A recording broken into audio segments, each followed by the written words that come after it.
నమస్కారం, నేనే మీ శాలిప్రియ. Run TV Telugu news కి స్వాగతం. ఈ రోజు ఆంధ్రప్రదేశ్ లో రెండు విభిన్నమైన సవాళ్లు మన ముందుకు వచ్చాయి. ఒకవైపు మదనపల్లి అడవుల్లో మంటలు మన ప్రకృతి సంపదను దహించి వేస్తుంటే, మరోవైపు బంకుల్లో ఇంధనం కోసం వాహనదారులు బార్లు తీరుతున్నారు. వీటికి తోడు సోషల్ మీడియాలో జరుగుతున్న ఆసక్తికరమైన పరిణామాలేంటో ఇప్పుడు మనం చూద్దాం. మదనపల్లి అడవుల్లో అగ్ని ప్రమాదాలు, వన్యప్రాణుల విలువిల. మదనపల్లి డివిజన్ లోని సుమారు 50,000 హెక్టార్ల అడవి ఇప్పుడు ప్రమాదంలో పడింది. హాస్లీ హిల్స్, బసినకొండ వంటి ప్రాంతాల్లో గుర్తు తెలియని వ్యక్తులు పెడుతున్న నిప్పు వల్ల విలువైన ఔషధ మొక్కలు, వన్యప్రాణులు అగ్నికి ఆహుతవుతున్నాయి. అటవీ రేంజర్ వరప్రసాదరావు గారు గ్రామ కమిటీల ద్వారా అవగాహన కల్పిస్తూ అడవులను కాపాడేందుకు చర్యలు చేపట్టారు.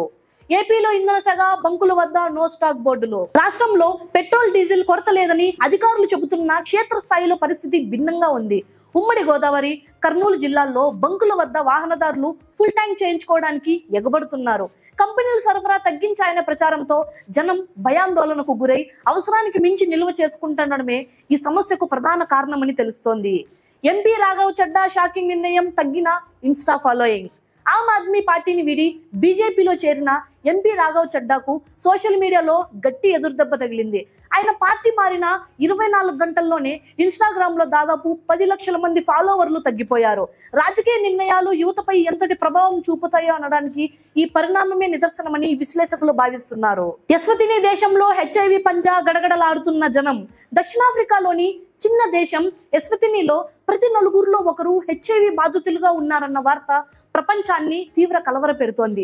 పేదరికం, సురక్షితం కాని లైంగిక సంబంధాల వల్ల అక్కడ వ్యాధి తీవ్రంగా వ్యాపిస్తోంది. ప్రస్తుతానికి అక్కడ నివారణ మందుల కొరత కూడా వేధిస్తుండడం ఆ దేశ పరిస్థితిని మరింత దయనీయంగా మార్చింది. ఇన్స్టా నుంచి కొత్త యాప్ ఇన్స్టాన్స్ స్నాప్చాట్ కు పోటీగా.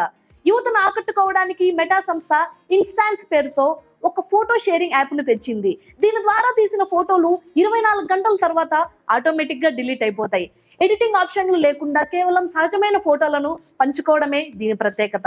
ప్రస్తుతం స్పెయిన్, ఇటలీలో అందుబాటులో ఉన్న ఈ యాప్ త్వరలోనే మన భారత్ కు రానుంది. చూసారుగా, ప్రకృతిని కాపాడుకోవడం మన బాధ్యత.